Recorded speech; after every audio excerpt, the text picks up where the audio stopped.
Question. How many pyramids do you think exist in the United States? Not Egypt, not Mexico, the United States.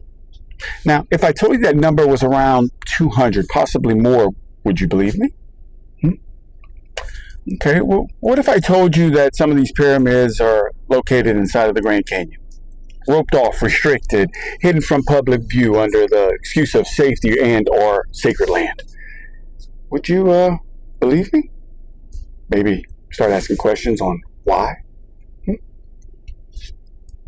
Yeah, they don't want you asking questions at all because they don't want you connecting those dots, right?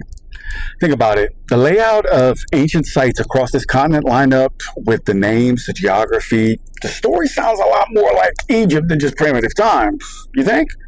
Like the Mississippi carves the same path through this land that the Nile carves through Egypt. Is that a coincidence? I mean, maybe. Or maybe this land was Egypt before Egypt was Egypt. Yeah, and what we call discovery was just a rediscovery of something they probably buried. Now, here's where it's going to get deep, okay? It's just an opinion, okay? Now, I don't think these pyramids were tombs, okay? They weren't monuments for dead kings or anything like that. What I believe they were educational centers, universities, if you will, right? Real teaching centers where they got to learn math, science, philosophy, theology, astronomy, astrology, language, symbology, economics, agriculture, music, and spirituality, right? They also were very big on birth and death, or life and death, right? And what they called metamorphosis. We call that reincarnation today, right? But think about it. A master was a teacher. A priest or a priestess was a professor. An herbalist or a witch was a scientist. Yeah, these were not primitive people fumbling around in the dark by any means, okay?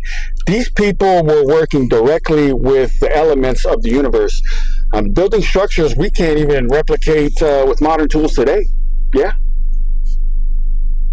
And this brings us to the word temple, right? Because that's what they call these pyramids, were temples, right? Look at the etymology of the word temp. It means to cut, to divide, right? You have two temples on your head right now. Yeah, your left temporal lobe, it handles comprehension, language, speech processing, and verbal memory. Yeah, your right temporal lobe handles nonverbal communication, symbol and face recognition, and emotional processing along with tone. Yeah, those are two halves and two temples. You want to know something else?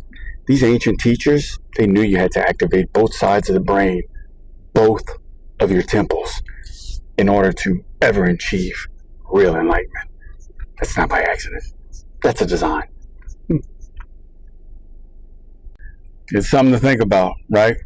Because every temple that was ever built, whether these mountains inside these canyons or inside your own skull, was built for the same purpose, to bring both halves into one whole.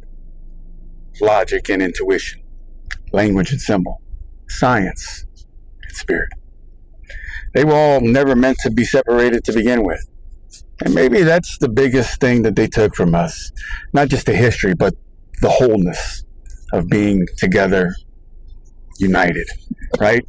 So question the rope off places, question the narrative, question the borrowed names, question the story that they've been handing you before you can even read it for yourself.